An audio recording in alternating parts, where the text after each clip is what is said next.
S&M Productions and the Gin Gin Radio Players present Halleys Treasure. It was your average space port bar with humanoids and all types of creatures partaking of whatever drug works for them. Swirling coloured lights, weird music, bar staff that are part reptile, part humanoid. Seeing a female humanoid in a short skirt with a stumpy, scaly tail might arouse some people, but Errol had other things on his mind, such as what was going to happen when he went to pay his, he suspected, rather large bar tab, when he knew that he had no credit left on his star card. The two goons that were posing as security at the exits didn't look like the forgiving type. If he came to their attention, he could expect a painful discussion followed by ejection into the street. A tall blonde woman leans over the table. She is wearing space armour. She has an empty holster on each hip. As I live and breathe, Errol Starlight. Mind if I join you? What would you like to drink? I never say no to a drink. A golden tonsil tickler would hit the spot. Where do I know you from? It was back in '09. I was a redhead then, but hey, blondes have more fun, right? Anyway, you were one of the security detail guarding a shipment of kryptonite for the Klingons. We came along and relieved you of said shipment. Annette, Queen of the Pirates. Well, bugger me. I heard that the Klingons had tracked you down and killed you all. I'll just go and get a couple of drinks and I'll tell you what happened.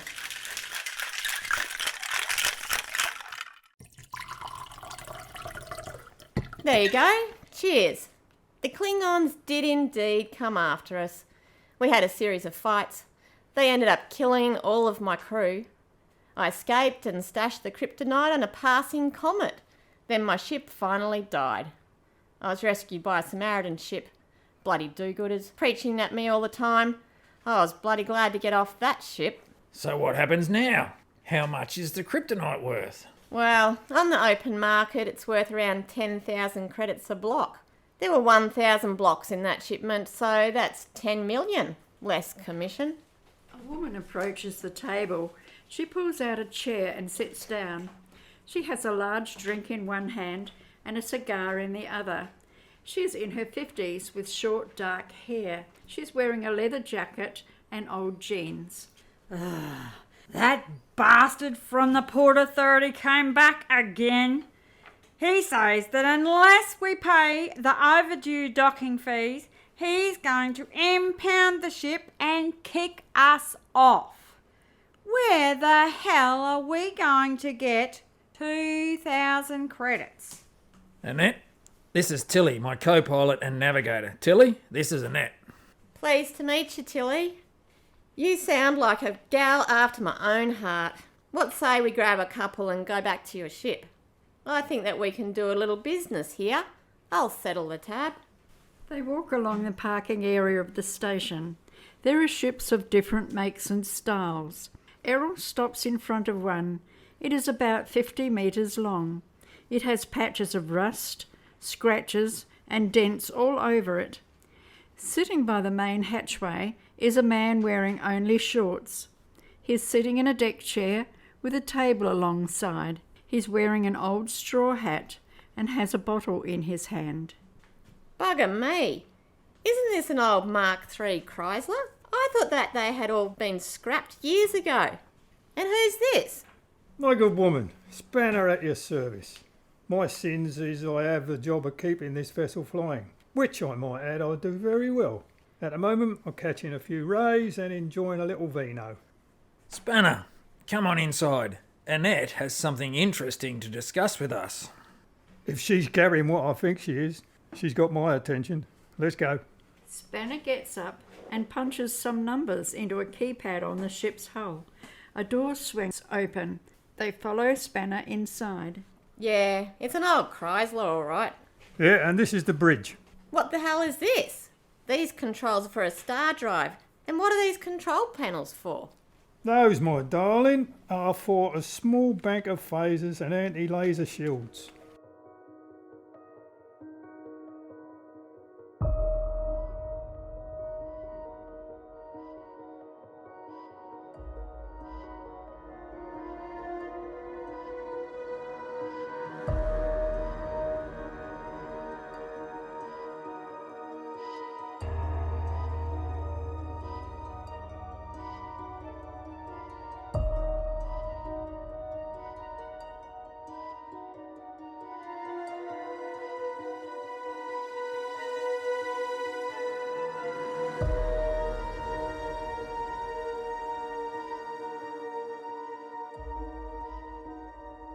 We do the odd job for Arthur Corkscrew.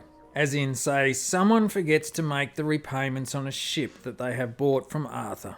He calls us, we track down the said ship, and there is not a ship made that Spanner can't hotwire. As part of the payment, Arthur gives Spanner any little toys that he wants. So Annette, from what you have told me, it seems that you are in the market for a ship and crew. Annette, Errol, Tilly and Spanner are gathered around a table in Errol's cabin. They each have a drink and there are bottles on the table. Annette repeats what she has told Errol.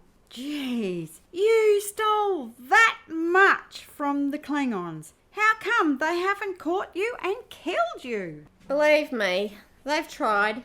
But as you probably know, the Klingons are brutal and greedy. But luckily, they're not very bright. So, where's the stash now?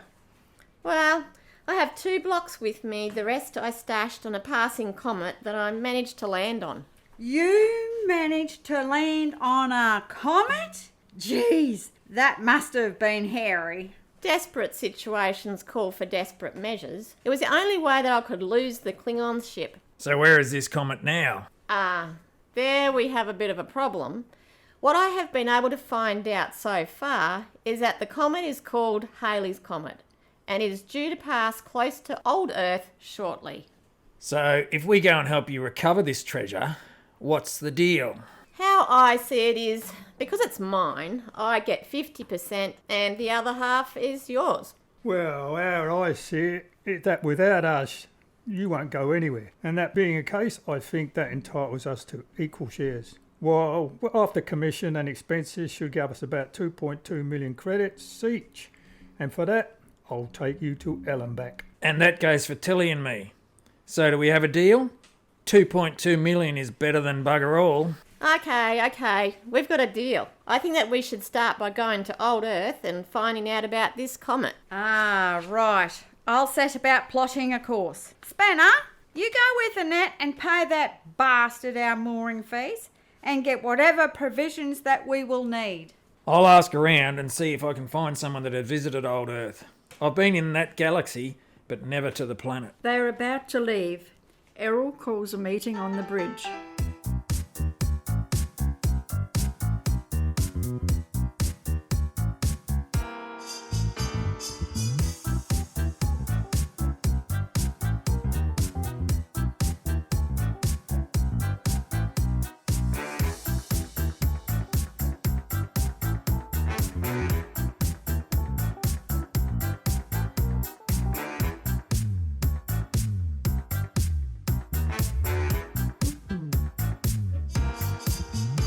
Talked to a couple of traders that have visited old Earth, and apparently it has been declared a green planet and is protected by a force field that is controlled by a space station that circles the planet.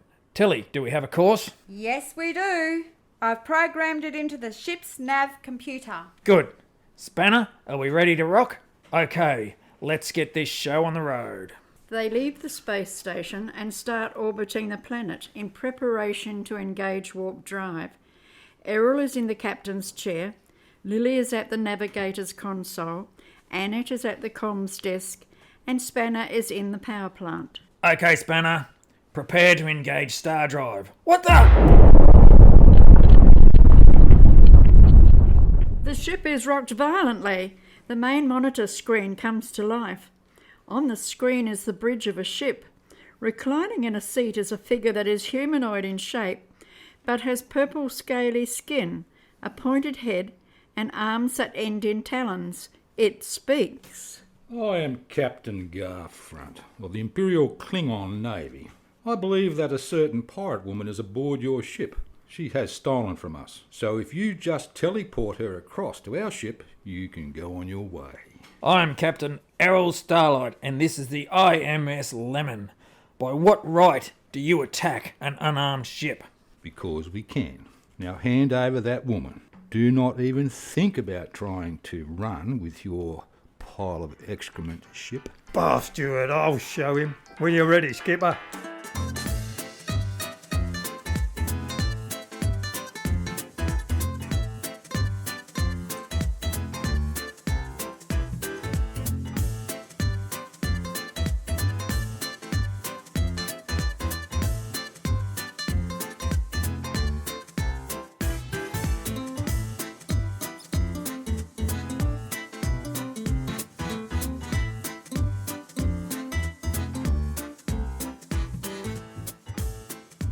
I'm afraid I'm going to have to disappoint you, Captain. Goodbye. Spanner, go!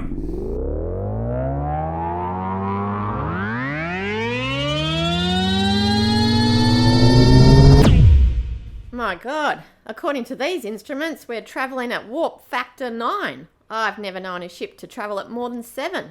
Spanner, what have you done to this ship? I just hit it with a bigger hammer, darling. Hey, Errol, we should be approaching old Earth's solar system. Okay, Tilly. Everyone prepare to come out of warp drive. Spanner on my mark. 5, 4, 3, 2, 1. Disengage warp drive and engage chook drive.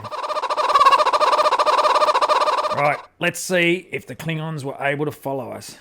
Anything on the screen, Tilly? No. Looks like we've lost them. And we are approaching old Earth. I can see where the force field is surrounding the planet. The space station that controls it must be on the other side of the planet. They approach the space station, which is more than 10 times the size of their ship, with banks of solar panels. They enter the ship's docking bay, and an airlock door closes behind them. A face appears on their monitor. It is a woman in her 20s. She has green hair and is wearing lots of bright makeup. Greetings, my name is Purple Buttercup. This station is currently unmanned. I see from the monitors that you are Earthling descent. No one is permitted to step on the planet. You will be permitted to remain on the station for 2 days. I suggest that you visit the historian. He will be able to answer any of your questions. Enjoy your stay. Right, let's go and see this historian dude and find out when Haley's Comet is due. They leave the ship and follow the signs to an amphitheatre. They enter and a large screen comes on. Standing in the centre is an old man with a long white beard. He is wearing a pale yellow robe. In the background is a slowly revolving planet Earth.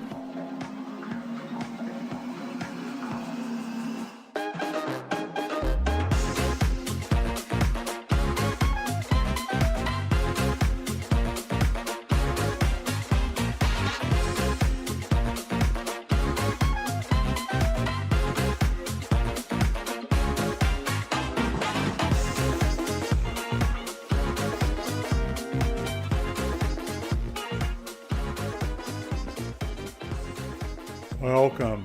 My name is Professor Nigel Frogmarch. I will give you a short history of why the Earth was abandoned. In the 21st century, the Earth relied on fossil fuels for heating, agriculture, transport, and most other things, including what was needed to build and launch this station. In the 2020s, a small group of people began a push to stop global warming of the planet, which they claimed was caused by carbon emissions. To this end, the World Bank and what was then the most powerful country on the planet began offering incentives to smaller countries to become green. As a result, in a very short space of time, power blackouts and food shortages began happening, even in the rich countries. This was followed by riots, which led to the food wars of 2025. After 5 years of famine, war and disease, the survivors decided that their only hope was to combine all their resources and build ships and head for the stars.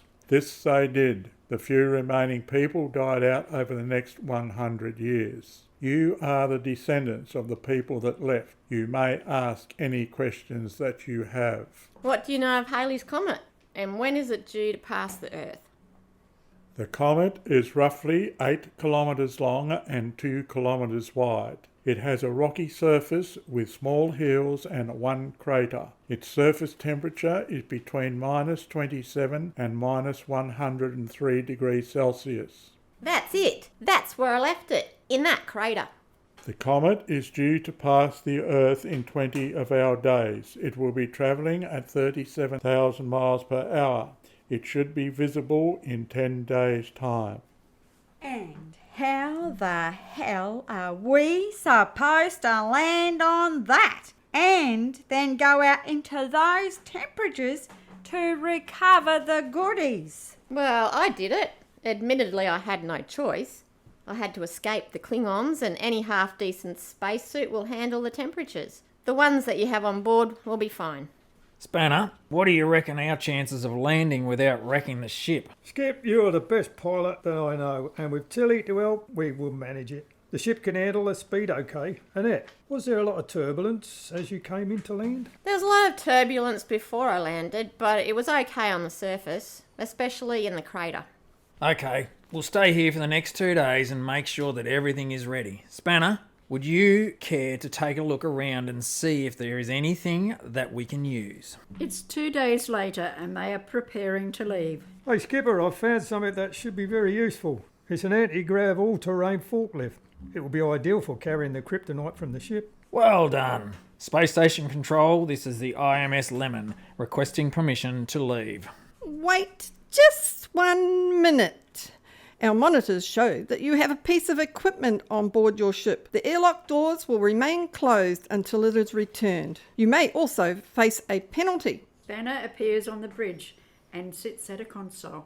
Crank her up, Skip. I'll have those doors open in 2 minutes. The ship starts and slowly rotates and faces the doors, which open. What do you think you are doing? I order you to stop. What you are doing is illegal. Mate, where I come from, illegal is a sick bird. Bye. It's days later and the comet fills their monitor screen. Is everyone strapped in? Good, here we go.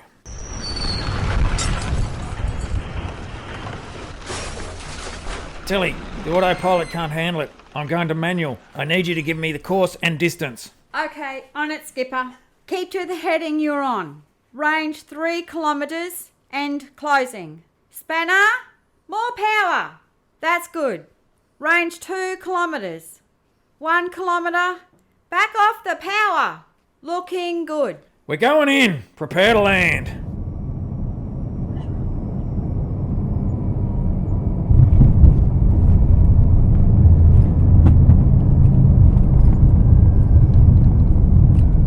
Well done, everyone. Bloody marvellous. When I left the stash here, I also left a beacon with it. Now let's see if it's still working. Woohoo! Here it is. It's just under 1 kilometre to the north of us.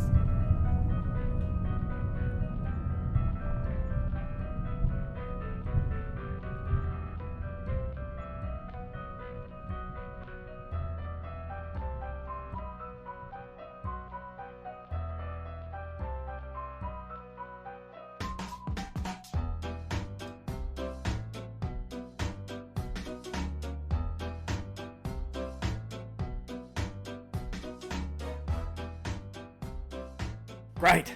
Spanner. Annette and I will go and suit up and get the goodies. Tilly, you stay and monitor the comms in case we run into trouble. They safely leave the comet and settle down to have a victory party. It's 12 hours later and they are all on the bridge. Some worse for wear. Spanner is still swigging from a bottle. So, Annette, where do we go to sell this stuff? We go to the planet Virgin in the Meldrum solar system. I know a guy there that will take it off our hands and pay us cash. That's where I was headed before. Okay, I've programmed that into the computer, Skipper.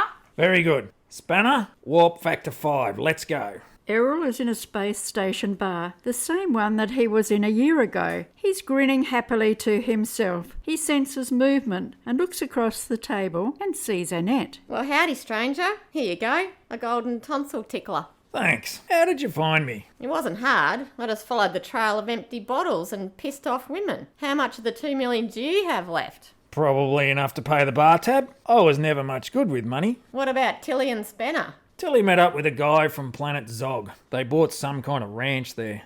Spanner found a way to get onto old Earth and is happy tinkering there. What about you? Well, I like to get it, but I'm not much good at keeping it. Do you still have your ship? I sure do. Do you have something in mind? Well, it just so happens.